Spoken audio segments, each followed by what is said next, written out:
Cześć wszystkim, witam Was w nowym starym domu. Dzisiaj temat ogrodniczy. Idziemy bardziej te naturalne sposoby uprawy roślin, więc opowiemy dzisiaj o takim sposobie na oprysk z drożdży. Drożdże generalnie są fajne do wszystkiego, przede wszystkim, że można zrobić z nich pizzę. To jest główne ich przeznaczenie, które dla mnie jest najważniejsze. Można też pić drożdże, jeżeli chcemy mieć piękną skórę i super włosy, ale dla roślin też są bardzo pożyteczne. Mają dużo witaminy B na przykład, minerały, mikroelementy. No i przede wszystkim to, co nas dzisiaj interesuje, to pomagają w zwalczaniu chorób grzybowych, które bardzo często atakują nasze pomidory. Także zapraszam Was serdecznie na takie małe mieszanie drożdżowe.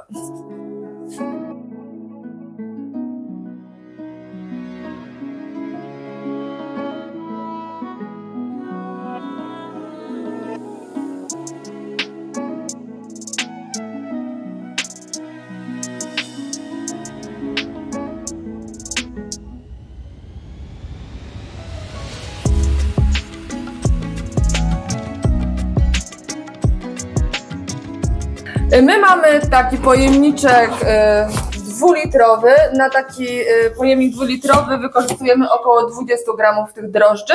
Ja mam tutaj moje drożdże. Drożdże wykorzystujemy najlepiej świeże. Oczywiście muszą być nieprzypleśniałe, muszą być świeże, fajne, czyściutkie drożdże. Zaraz to sobie wszystko policzymy. Chodź, Norbert, tutaj pokażesz, dlatego tutaj rzucamy. Mam już naszą miarkę wytarowaną i będziemy sobie to liczyć. Cyk, cyk, cyk. Ła, przesadziłam. Nic tam, wykorzystamy później. Dobrze, generalnie drożdży możemy spokojnie dać więcej. Jak już widzimy coś na roślinach, nawet wskazane jest, żeby dać im taką większą dawkę tego wzmacniacza. Zalewamy to sobie ciepłą, ale nie gorącą wodą i bardzo dokładnie rozpuszczamy, żeby nie zostały nam żadne grudki, no bo wiadomo, zatka nam później tutaj ten spryskiwacz, bo on, wiecie, taką mgiełką nam daje, więc musimy bardzo zwrócić uwagę na to, żeby to było bez żadnych grudek. Ja sobie wezmę taką, o, i do dzieła.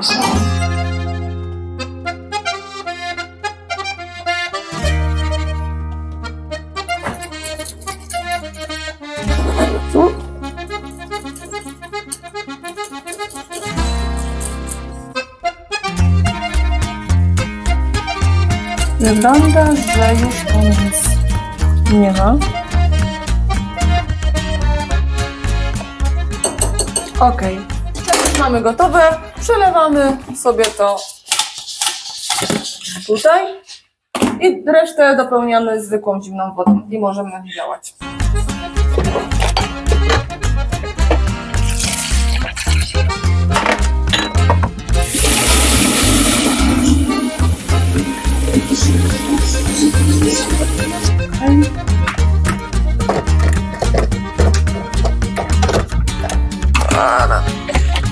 Jeżeli chodzi o drożdże, to można je wykorzystywać nie tylko do oprysku, który stosujemy tak mniej więcej zapobiegawczo co tydzień. Wiadomo, jeżeli coś się dzieje, no to możemy nawet co trzeci dzień te nasze rośliny opryskiwać. To jest dobry sposób nie tylko na pomidory, możemy tak naprawdę wszystko tym pryskać. Ogórki, dynie, róże, no generalnie dobre jest dla wszystkiego. Pomidory chyba tak najczęściej łapią, wiecie, żółkną i to takie złe rzeczy się z nimi dzieją. I co jeszcze? Oprócz tego, że możemy sobie to opryskiwać, to możemy rośliny też podlewać, bo w ziemi bardzo często te grzyby się również rozwijają, więc takie podlewanie w tych samych proporcjach, czyli na taką kostkę drożdży dodajemy 10 litrów wody, i spokojnie możemy tak co trzeci dzień albo raz w tygodniu, tak jak oprysk, takie rośliny wzmacniać. A na jakiej zasadzie to w ogóle działa? No z tego, co słyszałam i czytałam, to chodzi o to, że te nasze drożdże, walcząc o jakby środowisko bytowania z takimi grzybami chorobootwórczymi, po prostu wypychają, jakby no, zwyciężają. Okej, ja teraz przekazuję Norbertowi ten oto pojemnik, bo ja nie lubię generalnie takich rzeczy, także Norbert wam pokaże, jak to się robi, a potem powiem wam o fajnym sposobie ekologicznym na pozbywaniu się chwastów, czy z kostki, czy z takich różnych problematycznych miejsc. A ja się żegnam. Ok, bierzemy się za pryskanie. Poza tym, że pryskamy rośliny, możemy też tymi drożdżami podlewać pod spodem, bo te drożdże działają też dobrze do tego, żeby rośliny rosły. Także weźmiemy się najpierw za pomidory, za ogórki, które mamy, popryskam też papryki i tutaj popryskam też ziemię w niektórych miejscach, tam gdzie różnego rodzaju takie pleście, grzyby nam się pojawiały.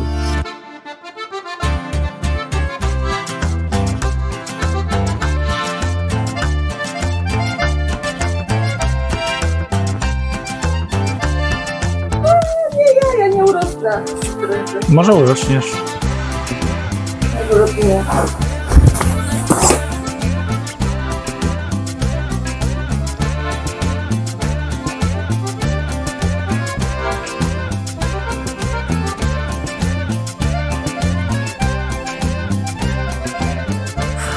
Ok, oprysk mi się w zasadzie skończył, także na dzisiaj, jeśli chodzi o pryskanie drożdżami, to wystarczy. Jeśli chodzi o te opryski tymi drożdżami, to jest na pewno metoda dla wytrwałych. Nie jest to jakaś silna chemia, więc ten oprysk trzeba dość często powtarzać. No ale w miarę możliwości my nie chcemy absolutnie żadnej chemii w ogrodzie używać, więc w miarę możliwości wydaje mi się, co tydzień, co dwa można ten oprysk powtórzyć i efekt będzie dobry.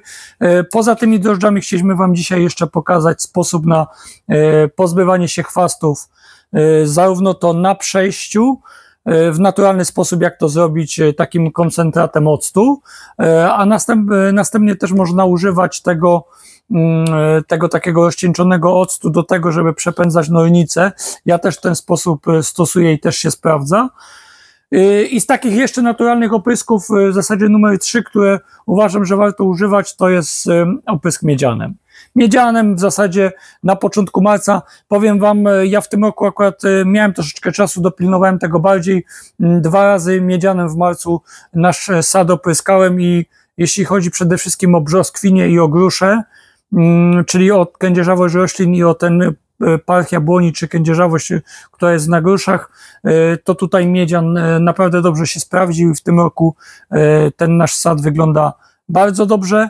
Jakby nie nornice, które tam ze 2 czy 3 drzewa mi zlikwidowały, to naprawdę tych owoców byłoby sporo i w sadzie nie byłoby praktycznie żadnych strat.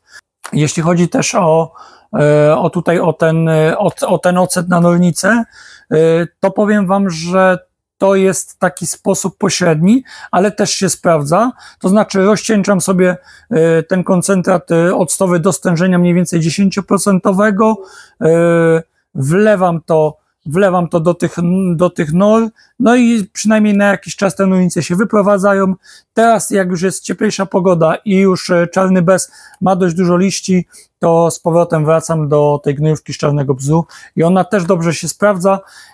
Wiadomo, są to naturalne metody, więc te nornice po jakimś czasie wracają, ale nie wracają w takiej liczbie. Dodatkowo jest jeszcze Adora, która od czasu do czasu też coś złowi, więc wszystkie te metody jak się zbierze razem, to efekt jest całkiem niezły i jakoś tą nierówną walkę wygrywamy. Witajcie. Ponieważ nie chcemy stosować żadnych takich sztucznych środków ochrony roślin, a chcemy się pozbyć tej trawy tutaj z krawędzi tej drogi, również na kostce pod altanką i tam koło domu, testujemy taki naturalny sposób, czyli kupiłem kwas octowy o stężeniu 80%, czyli już taki dość mocno żrący. W ogóle kwas octowy w stężeniu 10% to jest ten popularny ocet domowy. To jest taki sam, tylko w 8-krotnie wyższym stężeniu. Dlaczego akurat w takim wysokim stężeniu? Tylko i wyłącznie dlatego, że po prostu taniej jest kupić taki w większym stężeniu i sobie go rozcieńczyć, bo dochodzą po prostu koszty transportu. I teraz sobie zrobię do pryskania, nie będziemy korzystać aż z tak dużego stężenia. W ogóle przepraszam za mój głos, bo jak często pisaliście mi, żebym sobie coś z tym głosem zrobił, to jakieś 3 dni temu miałem augmentację fałdów głosowych, po to, żeby ten mój głos brzmiał lepiej. Na razie brzmi gorzej, ale zobaczymy, może kiedyś będzie lepiej. Na tą chwilę, co chcę zrobić? Na tą chwilę rozcieńczam to mniej więcej do stężenia 40%, czyli tutaj nalałem sobie jakieś Ja nawet chcę troszkę mniejsze stężenie, takie 30%. Tu sobie nalałem jakieś 4 litry wody i teraz wleję no niecałe 2 litry tutaj do tego, żeby uzyskać stężenie między 30 a 35% i tym będę tutaj podlewał te nasze chwasty, bo nie chcę po prostu skazić środowiska, a chciałbym się tych chwastów z tej drogi pozbyć.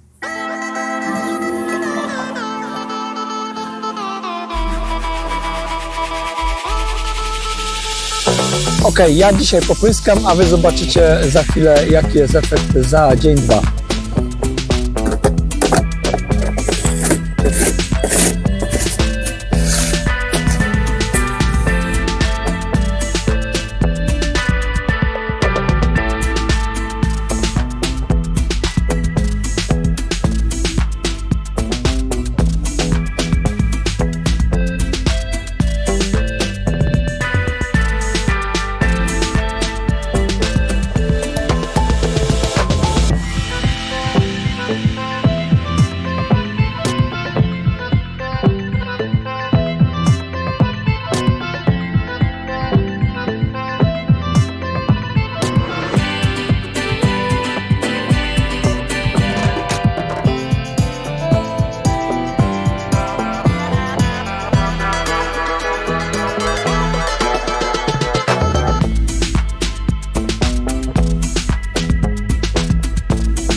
Po jednym dniu chcemy Wam pokazać, jak wygląda ten oprysk tym stężonym octem, czyli kwasem octowym w granicach 30-35%. I tu widać te miejsca, które pryskałem. Prawie wszystkie chwasty całkowicie uschły. Są takie drobne jeszcze miejsca, gdzie widać niezbyt dokładnie popryskałem, ale ogólnie efekt jest bardzo dobry. No i nie zanieczyszcza się gleby jakimś tam Roundupem. Jest to, powiedzmy, trochę bardziej stężony ocet, który się i tak pewnie szybko rozłoży, więc zdecydowanie polecamy ten sposób.